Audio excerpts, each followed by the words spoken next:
Mi nombre es Federico Bertero, soy músico, cantante, percusionista y compositor, nacido en Rosario y criado en Casilda, y aparte de la música me apasiona el buceo, eh, la literatura y el cine.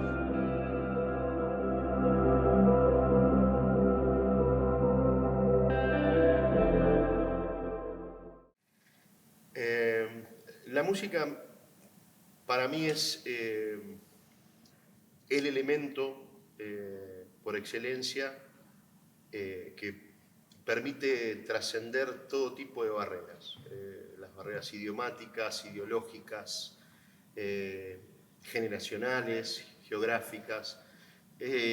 Por lo tanto, es fundamental como elemento inclusivo en la sociedad. Y en lo personal es una pasión y una necesidad. Mi primer recuerdo con la música tiene que ver con mi familia, específicamente con mi abuelo. Recuerdo estar en la cocina de su casa, sentados en una mesa con una vieja radio, y él haciéndome escuchar tango.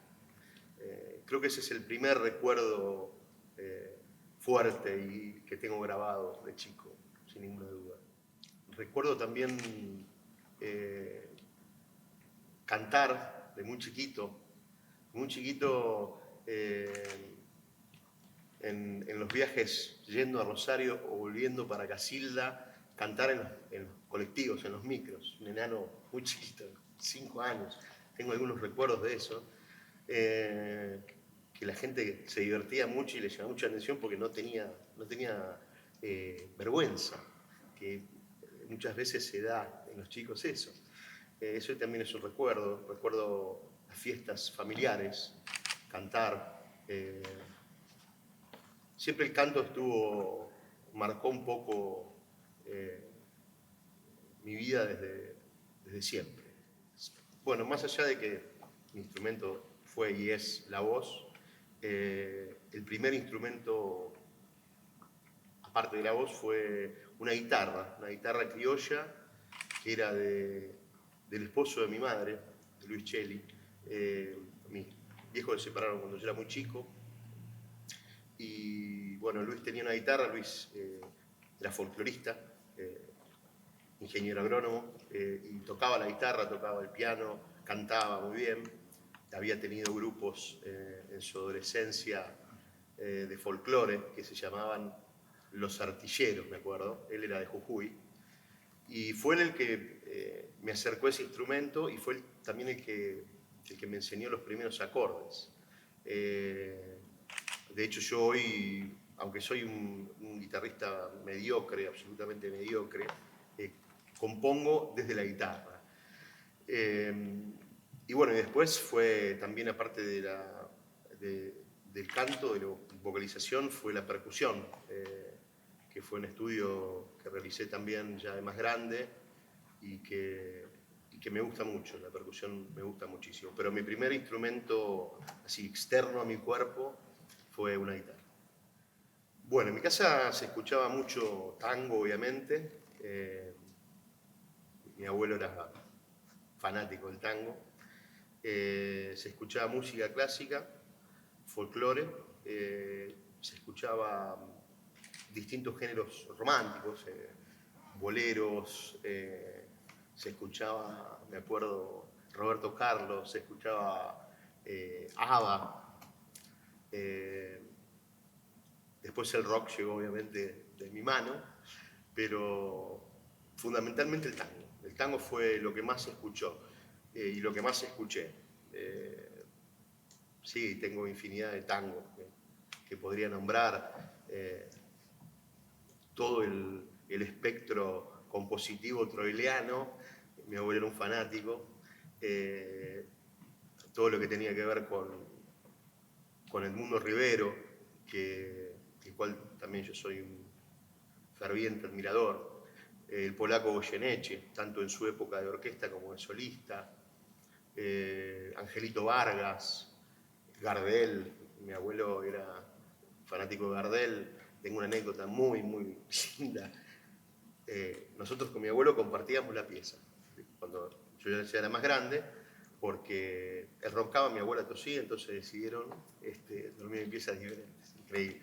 Mi abuelo estuvo hasta el último de su vida enamorado de mi abuela, absolutamente. Recuerdo que me decía, mirá tu abuela, es hermosa. Y vos sabés lo que eran los dueños. Y bueno.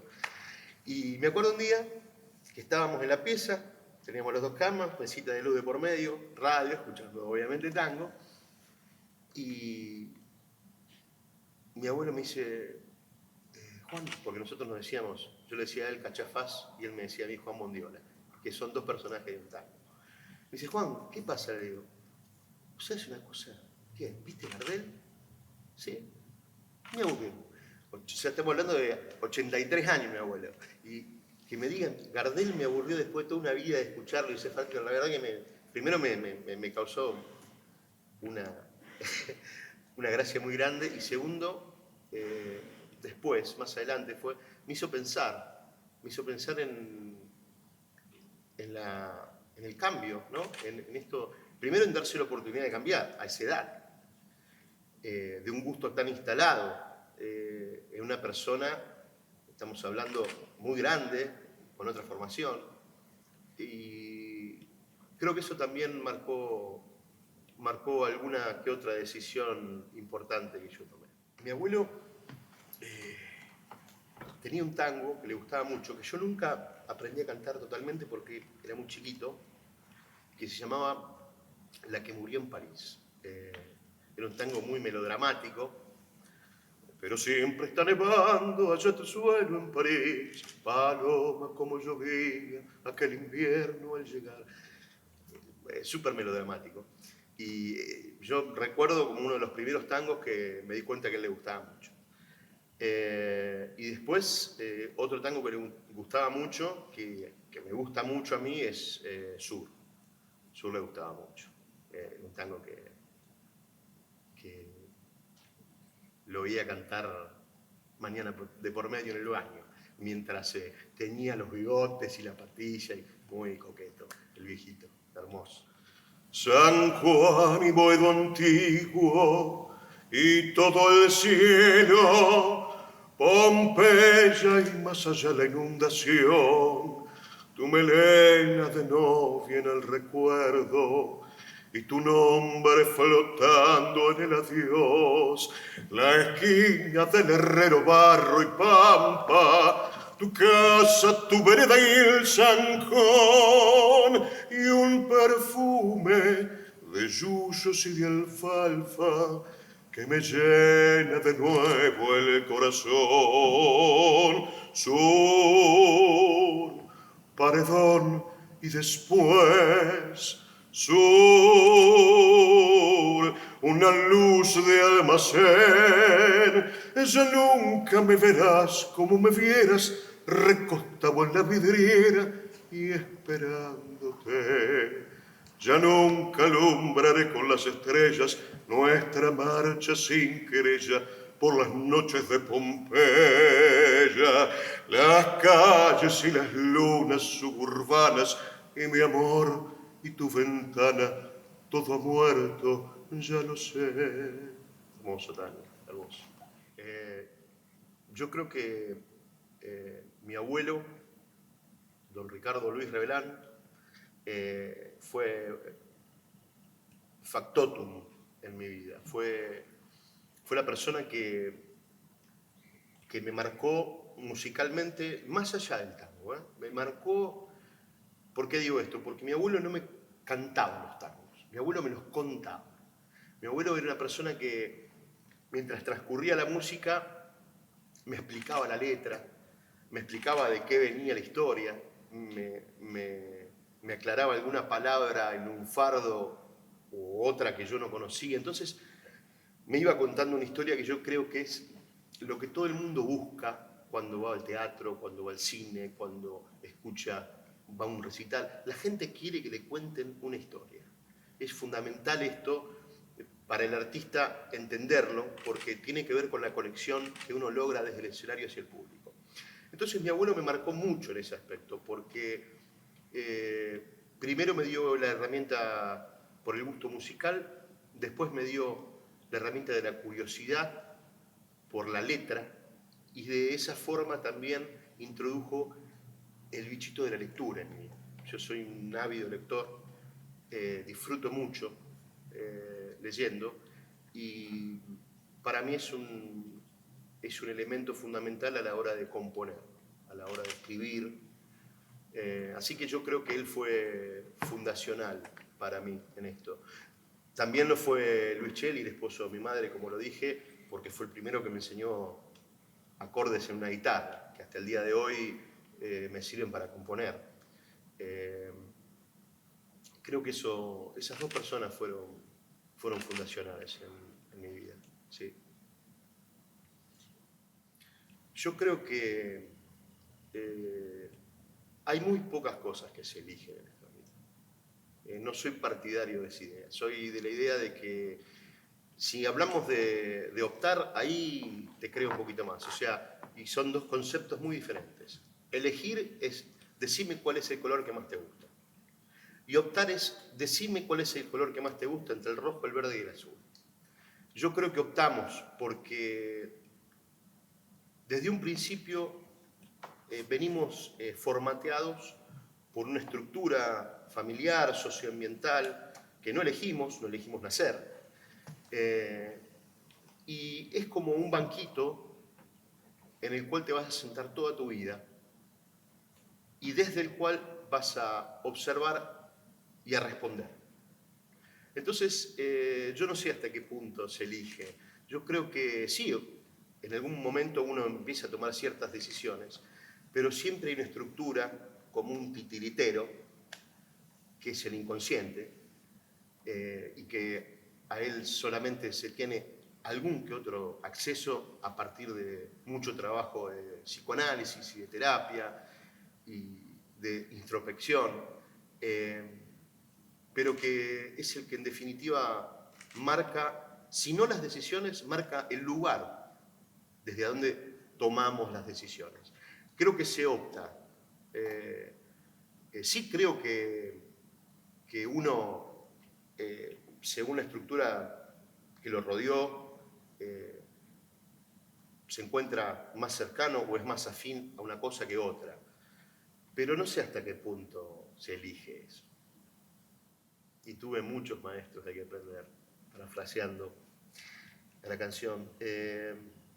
Bueno, tuve muchos maestros. Primero los que ya nombré, mi abuelo, Luis Celli. Después tuve maestros indirectos, si se quiere definir así, personas a las cuales yo observaba y de alguna manera me iban haciendo pensar o me iban haciendo acercarme hacia el camino que en definitiva tomé. Por ejemplo, una de esas personas, cuando era más joven, yo estoy cumpliendo 49 años, fue Andrés Acosta.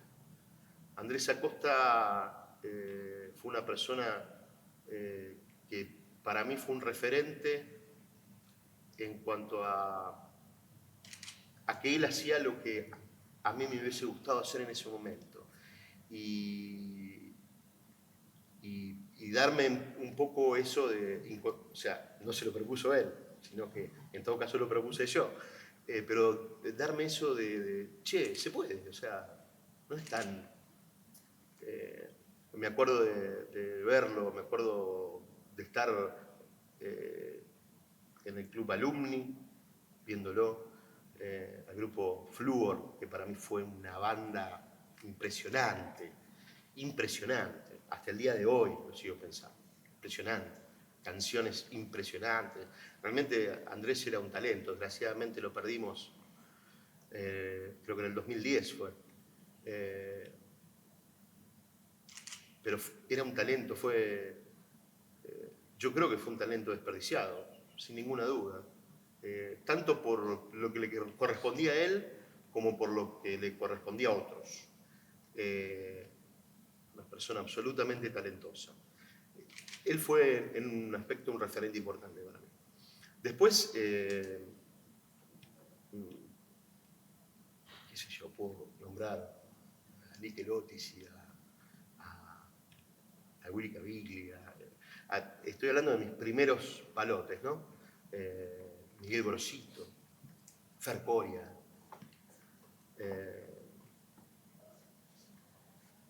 Esos fueron muy importantes para mí. Bueno, después, a partir de que yo empecé a tener mis propias experiencias, ya empezaron a aparecer los maestros más formales. Estudié muchos años canto con el maestro Somaschini, un gran profesor, ya también fallecido, trágicamente.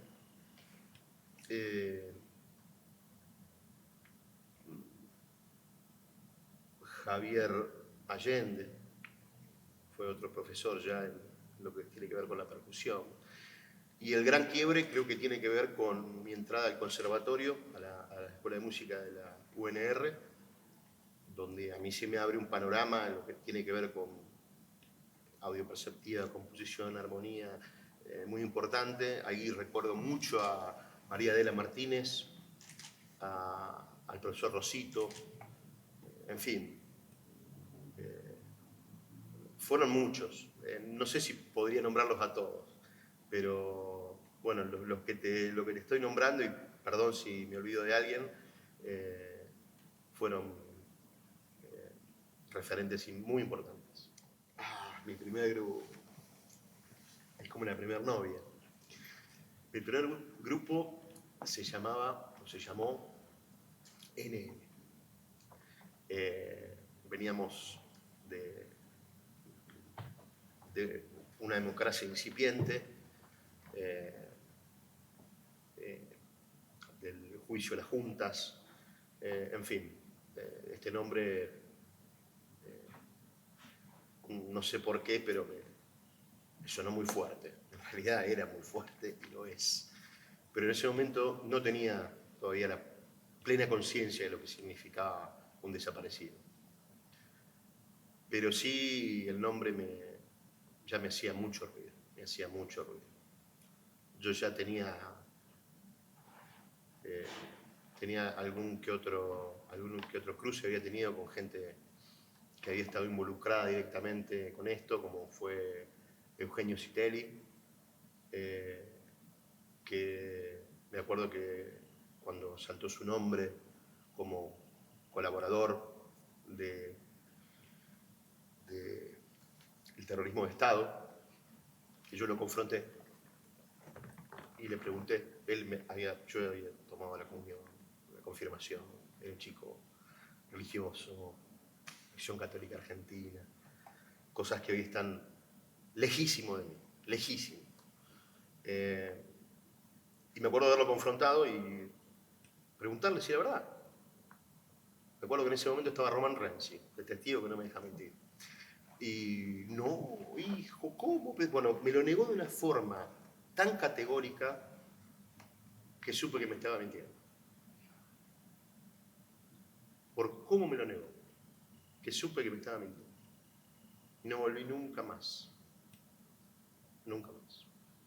Esto lo digo como colofón de por qué este nombre. Bueno.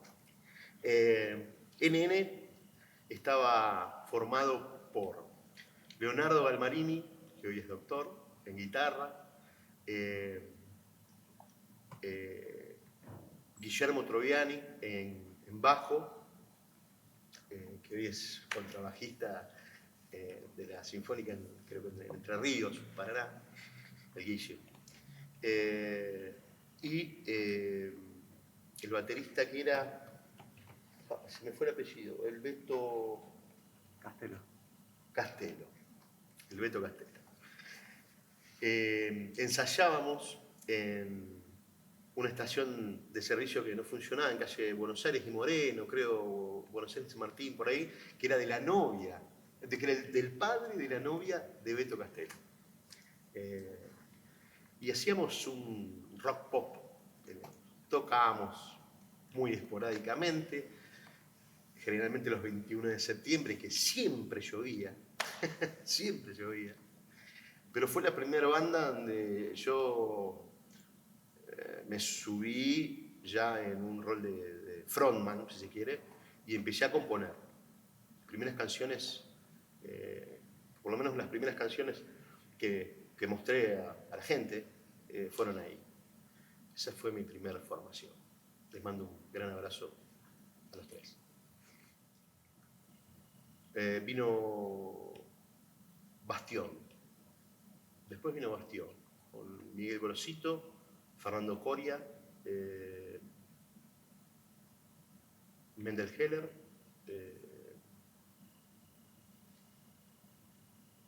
había Walter Pico, Diego Farré y yo.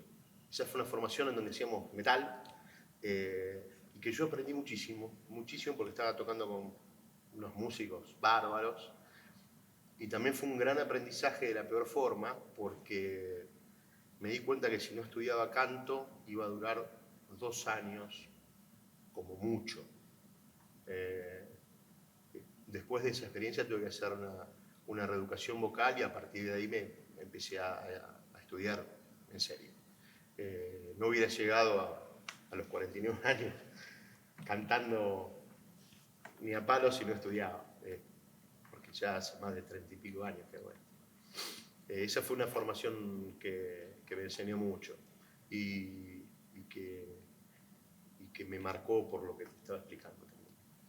Elena X se hacía llamar, trataba de aparentar gran sintonía con la realidad, quería deslumbrar. Ahora le dicen sufría maldad, que no te importe cantar bien o mal.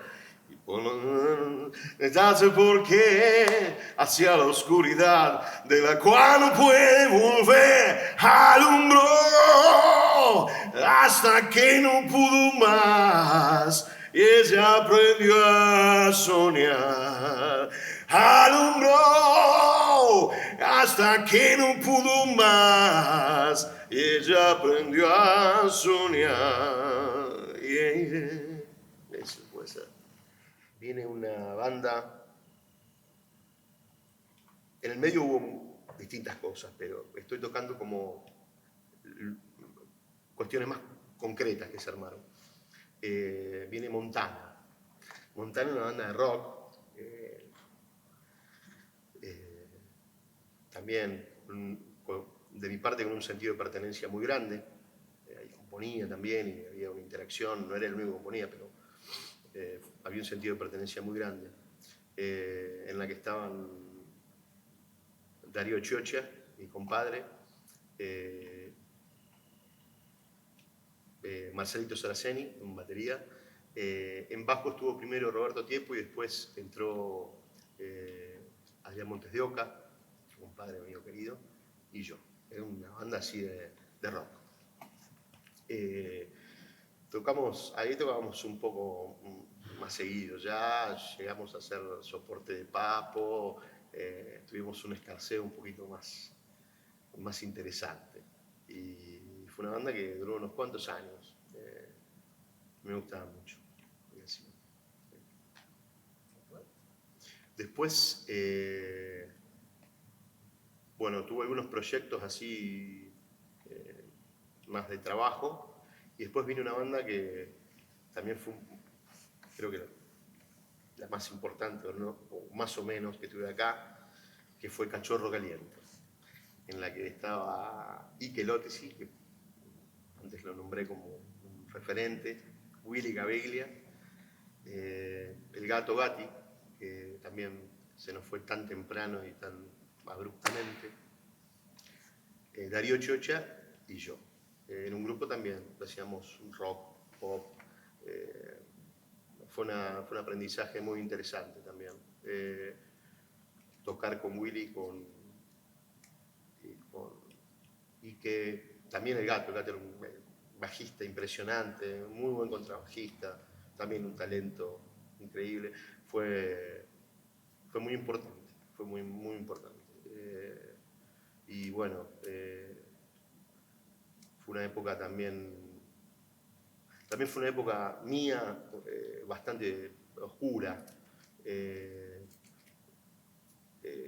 Estaba metido en la falopa y recuerdo esa etapa de una forma agridulce, porque había mucha satisfacción por el lado artístico, pero había un gran sufrimiento interno en mí. Así que es una etapa que me gusta recordar, porque aprendí mucho y me marcó mucho, pero reconozco que fue muy ambivalente la cosa. Eso, Cachorro. Esa fue mi última banda acá, en Casilda. Ahí partí. Ahí me fui a Rosario, me puse a estudiar. Y bueno, primero apenas llegué a Rosario, me contactaron algunos músicos importantes para hacer algunas grabaciones con ellos, pero no proyectos en sí, qué sé yo, Fito Covelli, Omar Pogonza, Ricardo Vilaseca, con todos he estado grabando, pero no una estructura de banda así estable, siempre por trabajos muy puntuales, pero grandes músicos.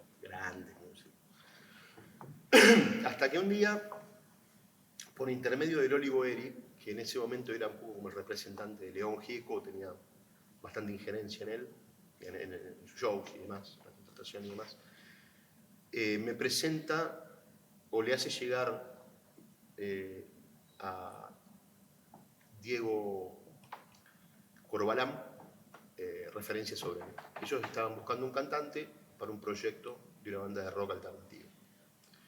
Me acuerdo que en el año 96, Diego vino a mi casa, Loli también, estuvimos charlando, me dice, mira, yo ahora justo estoy en la movida de mi casamiento y demás, el año que viene arrancamos con esto. Ok, seguí estudiando, al año siguiente me contactan, hacen una prueba y ahí conozco también a Fernando Fontana.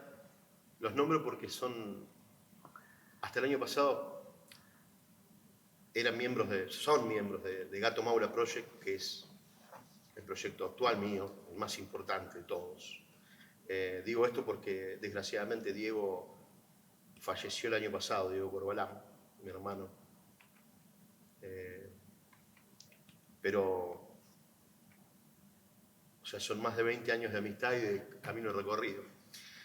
Y bueno, después de la prueba sale Fernando y escucho que dice, este es el cantante que nos merecíamos, que para mí fue un mimo al alma porque era gente que venía de mucha experiencia. Y bueno, y así empecé a ser parte de un grupo que se llamaba Kaiser Sose, con el cual tocamos mucho en Buenos Aires, mucho. Ganamos el concurso de ediciones musicales rosarinos, lo que nos permitió grabar nuestro primer disco ya con un sello. Ganamos un concurso de las bandas que nos permitió ser teloneros de Los Caballeros de la Quema en la gira de ellos. Bueno, fue importante. Ahí estaba, bueno, Diego Corbalán en guitarra, Fernando Fontana en bajo, estaba Marcelo Gentile en batería, que luego fue reemplazado, tuvo un accidente, luego fue reemplazado por Juan Sancho, que era el baterista de Fluido,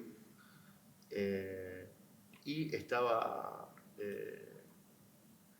nuestro tecladista Norman Tanetti. Bueno, fue una etapa hermosa, esa fue una etapa hermosa, y en donde, pum, se abrieron caminos que antes no estaban. Tocamos del 96, 97, principios del 97, hasta el año 2000. Esa fue la vida del grupo. Bueno, ahí hay un quiebre de mi parte. Me canso un poco. Yo venía estudiando percusión ya. Había estudiado un poco de percusión sinfónica. Después me pasé a la Escuela Provincial de Música, donde estudié con Javier Allende, ritmos ya más, si se quiere, populares, latinoamericanos. El conservatorio está muy bien, pero es muy cerrado en ese aspecto. Solo música clásica, algo de jazz, y para de contar. Entonces, bueno, yo tenía otras necesidades. Para mí, el músico tiene que abrirse, no cerrarse. Y bueno, a partir de ahí, que estudié y demás, en el año 2000, empiezo a tocar como sesionista de un grupo que se llamaba Mundo Bizarro, un gran grupo que lideraba Fernando de la Riestra, como sesionista. A partir de ahí tomo contacto con Irene Cervera, que es una solista muy importante de Rosario. Formó el grupo Calanto, bueno, estuvo en La Trova, muy reconocida, y formamos el Irene Cervera Trío. Hablo de un quiebre porque yo paso de ser siempre un frontman, siempre el mascarón de prueba de la banda, a pasarme atrás de todo como percusionista y como coreuta. O sea, los arreglos de coro los hacíamos entre Irene y yo. Entonces me permitió tener una mirada absolutamente distinta del escenario. Y fue maravilloso. Fueron 10 años tocando por todos lados, tocando con grandes músicos, qué sé yo, con Lo Fatoruto, con Leo Maslía, con los hermanos Vitale, con qué sé yo. Y bueno, fue una gran experiencia y me ayudó mucho también a la cuestión de frontman, porque empezás a conocer prácticamente todo el escenario. Adelante, atrás, los costados.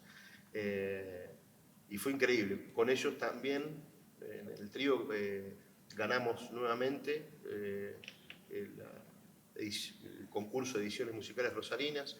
Volvimos a tener otro disco con compañía, con sello atrás. Eso te impulsa siempre mucho. El disco se llamaba Itinerario y el de Kaiser se llamaba El Apagón, volviendo un poco a la pregunta del grupo anterior. Y bueno, fueron 10 años maravillosos, hasta el 2010. Sí. Bueno, después llegamos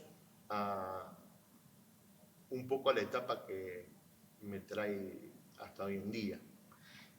Yo había empezado a hacer tango, que era la materia pendiente que tenía.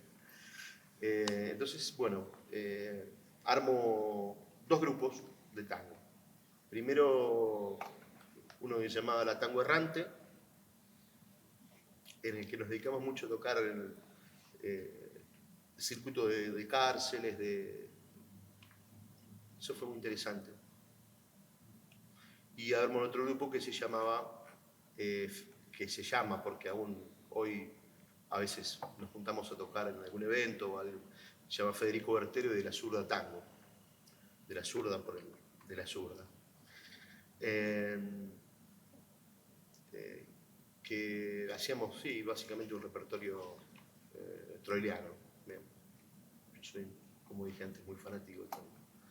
En donde conozco al bandoneonista Gustavo Sordelli, actual bandoneonista de Gato Maula Project, y en guitarra estaba Quique Hule, gran guitarrista.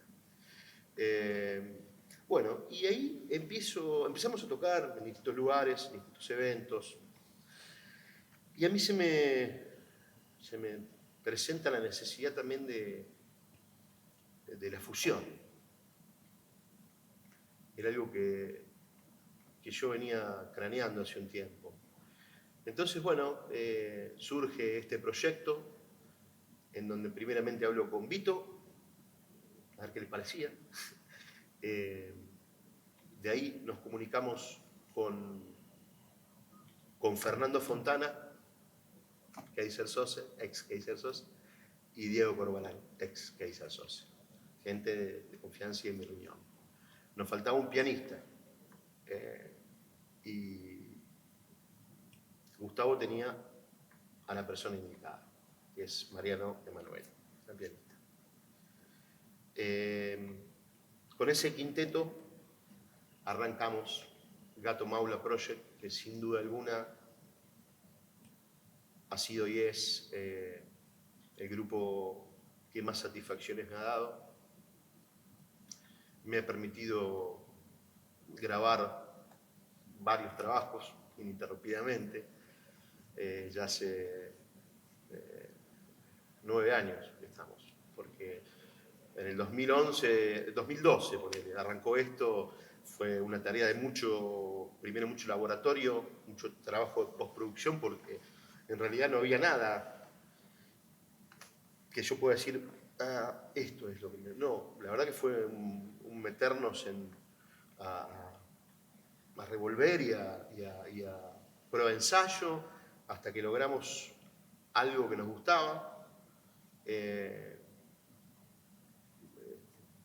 algo que nos parecía que estaba bien, y que no sabíamos si nadie lo había hecho porque era novedoso, porque era realmente un desastre, no teníamos muy claro. Pero bueno, de forma inesperada nos contactan, grabamos un tema, creo, lo subimos a internet y nos contactan de España, de Alemania, perdón, una compañía que nos proponía formar parte de un disco donde se recopilaban diferentes artistas que tenían que ver con esto, con el tango y un nuevo tratamiento, digamos. Estaba Julia Senko, estaba un montón de gente que no conozco de distintos lugares del mundo. Así que esto fue antes de tocar en vivo. Antes de tocar en vivo ya nos habían editado en formato físico en Alemania y en formato digital en todo el mundo. Fue muy loco, fue como una avalancha en ese momento. Después, bueno, vinieron shows, vino la grabación del primer disco, 7 Vidas, la grabación del segundo disco, Bailarín. Ahora estamos grabando el tercer trabajo.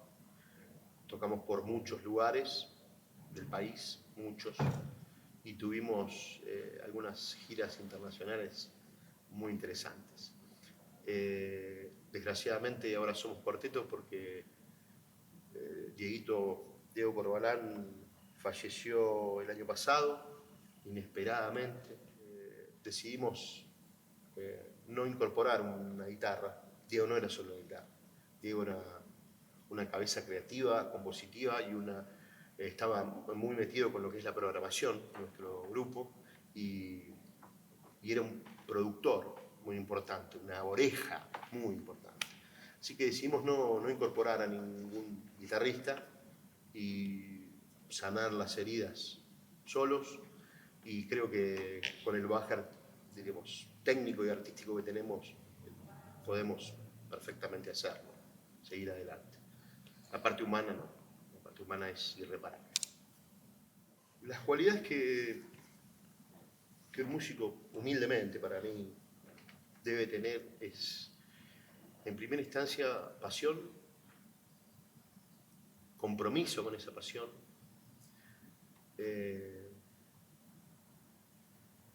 tiene que tener un diálogo interno muy importante y una antena también para el exterior, atenta.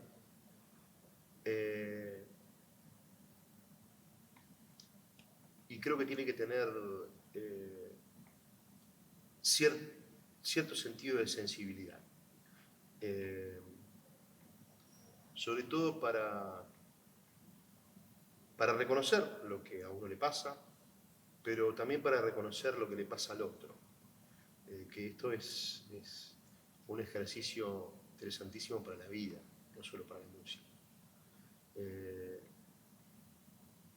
Cuando uno puede venir ver eso creo que para un músico es un tesoro. Y después agregaría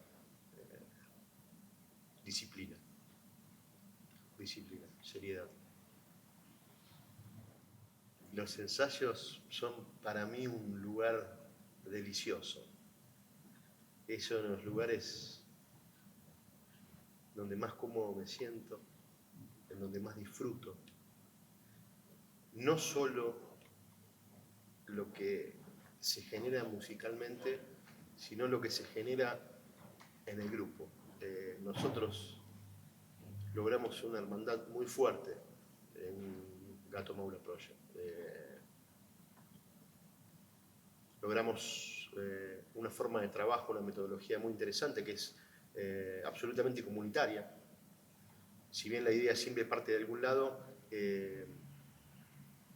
lo trabajamos en conjunto. Y eso se logra a partir de una relación muy sana y donde nos dejamos de hinchar con el ego. Y parte de eso es un tema muy importante, el ensayo, la relación que se crea en el ensayo. Nosotros disfrutamos mucho y para mí es muy gozoso el ensayo. Es un lugar que te permite la libertad absoluta, te permite crecer y te permite moverte en un lugar donde uno no se siente en ningún momento juzgado, todo lo contrario. Así que es una delicia. En cuanto a los gustos musicales, creo que sí, uno va, más que cambiando, va incorporando. Me parece que, como conté un poco lo que escuchaba de niño, de pequeño, podría haber empezado con Parchís y de seguir.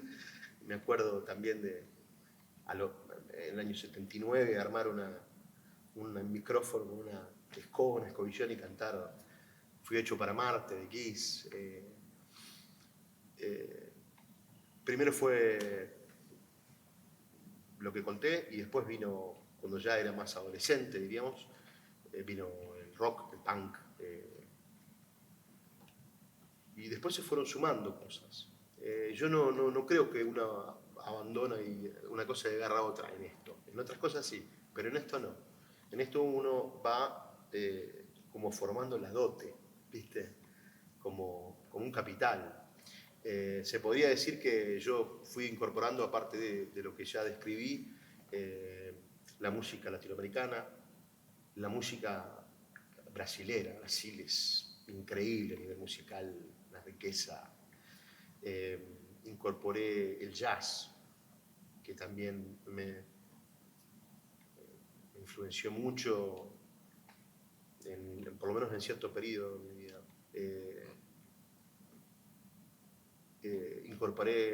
Empecé a escuchar flamenco, flamenco andaluz.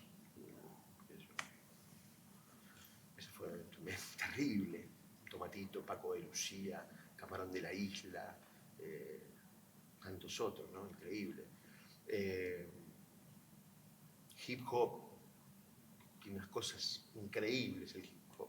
De hecho, nosotros en Gato Maula fusionamos mucho el tango. Hace muy poquito, exactamente el 25 de junio,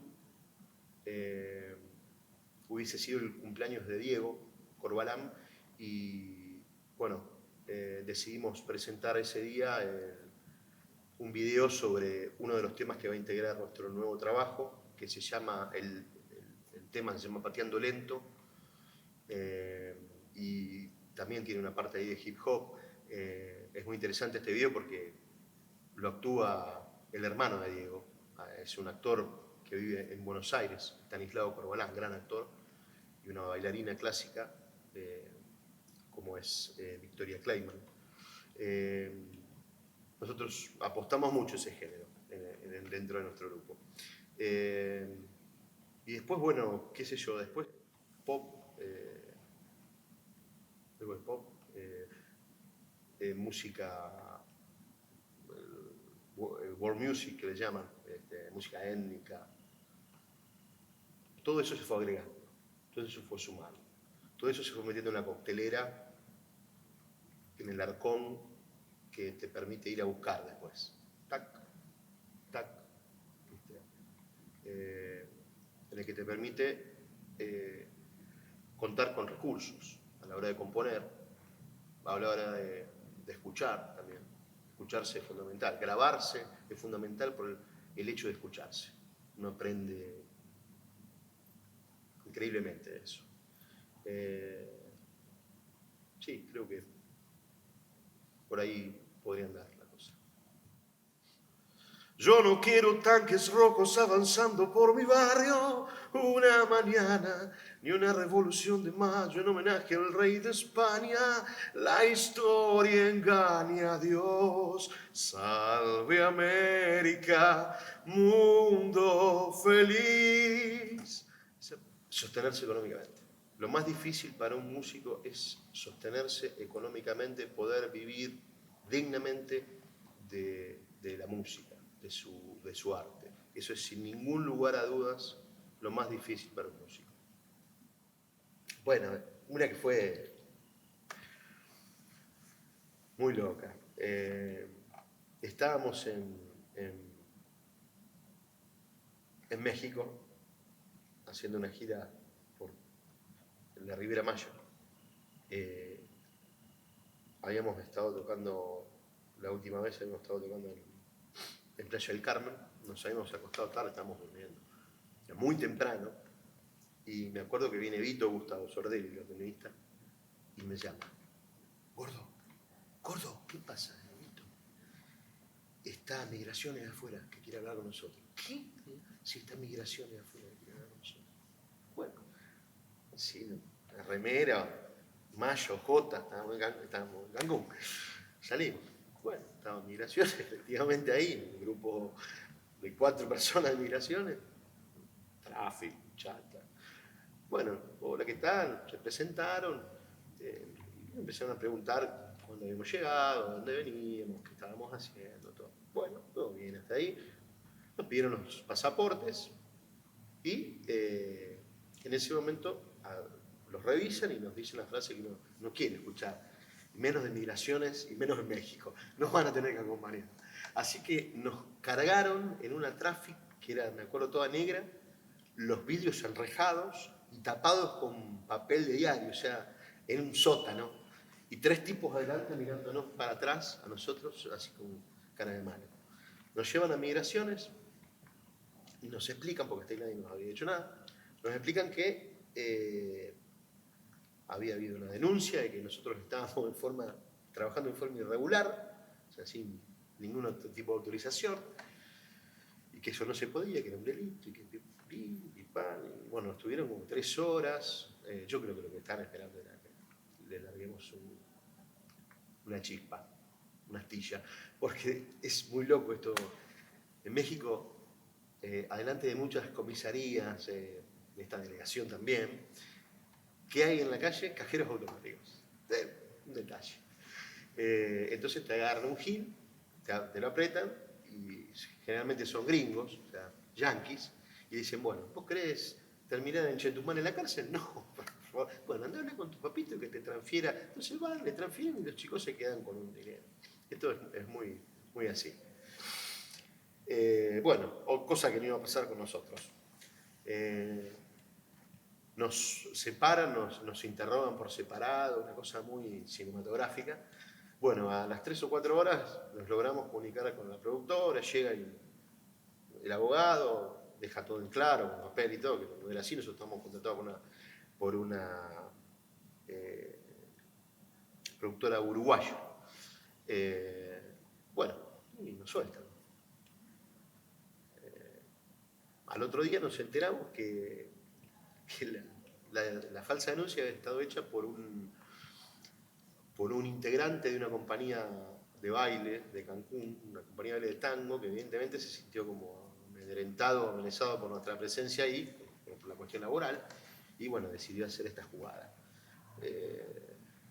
Así que a partir de ahí lo que decidimos fue dedicarle un tema que se llama Sin Pista, Y esta historia está muy ligada también al nombre del disco, que es Bailarín.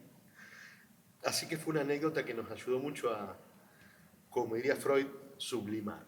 Sublimar. Esta es una historia, una interesante anécdota. Tengo dos. Uno muy agradable, que fue la primera vez que toqué con Gato Maula aquí en el teatro, porque hacía muchos años que yo me había ido y nunca más había vuelto a tocar aquí en Casilda. Entonces, esa primera vez que vine para mí fue un show muy emotivo, muy emotivo. Fue un reencuentro con olores, lugares, gente, fue muy emotivo. Se podría decir que esa es una. Y el otro, y el más duro, sin ninguna duda, fue el año pasado, cuando falleció Diego. Diego fallece un domingo a la madrugada, el cumpleaños de la hija, de 15, y habíamos estado ensayando el sábado a la tarde, en casa, porque al viernes siguiente teníamos un show interesante. Cuando fallece Diego, obviamente no íbamos a tocar, porque estábamos todos destruidos. Y en el entierro de Diego, la familia nos pide, por favor toquen, Diego hubiese querido que toque, y yo sé que el negro hubiera dicho que son maricón, ustedes vayan y toquen, ¿qué estamos hablando? Entonces, bueno, después del entierro nos vamos los cuatro a tomar un café y charlamos sobre esto, sobre el pedido expreso que nos hacía la familia de Diego, los hijos y la esposa. Y decidimos tocar. En realidad los chicos me dicen, mirá, si vos podés, tocamos, porque o sea, la cuestión es toda la congestión que genera el llanto y que técnicamente es difícil. Y decidimos tocar, nos pareció que fue la mejor despedida que pudimos darle a nuestro hermano. Sin ninguna duda, él hubiera querido que así fuese. El negro tenía un coraje impresionante y sé que ha sido así. Y por otro lado fue muy fuerte porque calculá que en primera fila yo tenía a los hijos y a la esposa. Y también fue muy sanador, creo, para nosotros, porque fue un momento de catarsis muy fuerte y muy necesaria para nosotros. O sea, bancamos el llanto, todo el recital, hasta creo que el último tema. Que en el último tema hablamos de esto, porque si lo hacíamos al principio no íbamos a poder seguir. Entonces recién en el último tema aclaramos un poco todo.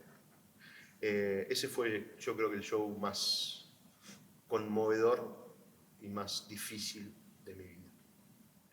Hubo dos, que podría decirte. El primero fue Baglietto en Saumerio, porque me pude acercar mucho a él y hablar. Me acuerdo que me firmó un autógrafo en una billetera que yo tenía. Bueno, fue como el primer contacto que tuve, estamos hablando de hace mucho tiempo atrás. Baglietto tenía el pelo largo. Saumerio, una conocida disco de la ciudad de Casilda, que estaba en la galería, arriba. Esa fue una. Y después otro muy importante fue la presentación de Ciudad de Pobres Corazones de Fito Páez en Unión, en el Club Unión. Me acuerdo que entró revoleando dos antorchas. Ese fue un show que lo tengo grabado acá, que fue muy importante. Fui con amigos, éramos una banda, pero fue un show que fue wow, ¿viste? No estábamos acostumbrados a ver eso. Y Fito ya era todo un referente. Esos dos, te podría decir. Le tendrían que preguntar a mi esposa. No, mejor no. ¿Cómo soy? Yo creo que cargo con las contradicciones de todo ser humano.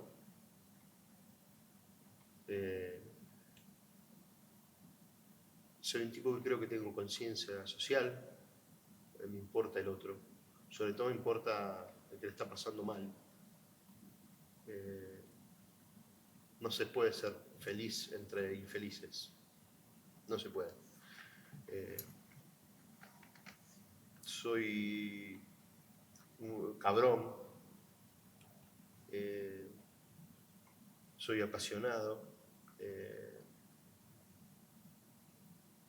necesito mis momentos de soledad, de introspección.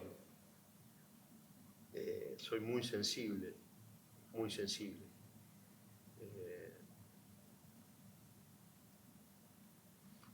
Y trato de ser lo mejor que puedo, mi mejor versión, que a veces se logra y a veces no. Por esto de las contradicciones que te decía que todos tenemos. No somos una sola cosa, no somos una sola persona.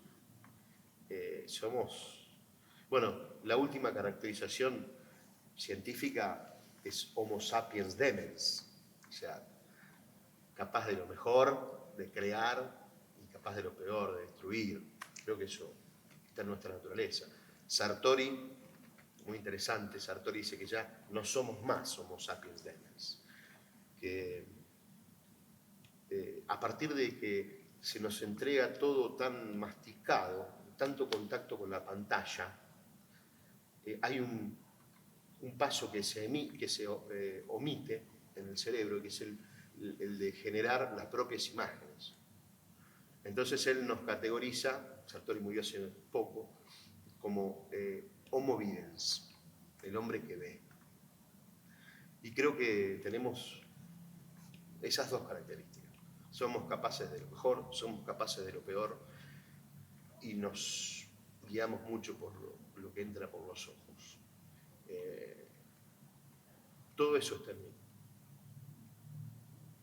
Después habría que preguntarle a los otros. Como músico,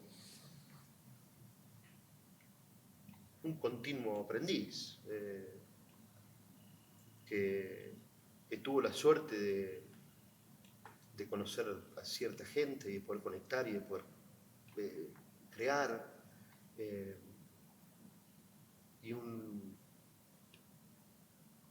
también un insatisfecho, porque eso es también parte del motor que uno lo lleva a seguir generando. Un músico más o menos.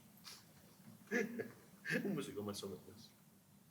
En alguna etapa de mi vida pensé cómo salgo de acá, sobre todo con el tema de la droga. En eso sí. Y gracias a Dios lo pude lograr buscando ayuda, como corresponde, y empezando a buscar otras cuestiones de anclaje. Después, no, yo no pienso en cómo cambio mi vida, porque yo creo que la vida es un constante cambio. Yo lo que sí pienso es, bueno, ¿cómo me adapto al cambio que se me presenta?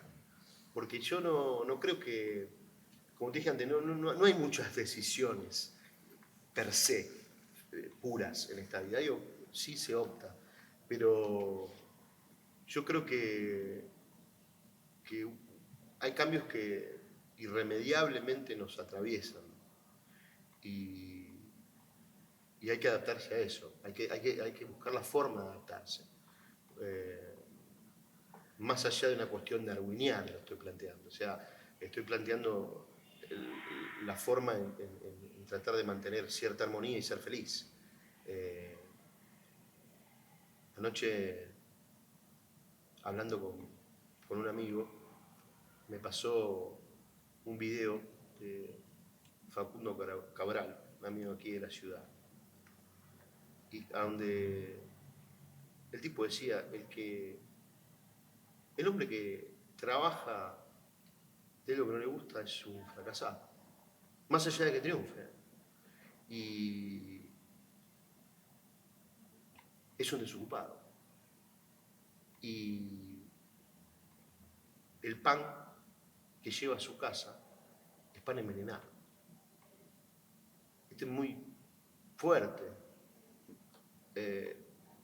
Y son palabras que provienen de un tipo que vivió como decía, ¿eh? No es que decía una cosa y decía otra. Nadie puede decir eso de Facundo Cabral. Entonces, bueno, hay que buscar siempre la forma de lograr un mediano equilibrio. Para mí, ahí reside el secreto de tener una vida medianamente feliz. Bueno, la música, como ya dije, es un elemento inclusivo muy importante en toda sociedad. Es un elemento comunicacional, yo diría que único, que no depende ni siquiera del lenguaje, ni de las ideas, no, es algo que trasciende todo eso. Eso por un lado es muy importante. Después, en lo personal, la música a mí me marcó una forma de lectura de la vida, una forma de moverme en la vida. Me sirve para hacer de este mundo, por lo menos para mí, un lugar un poquito menos hostil.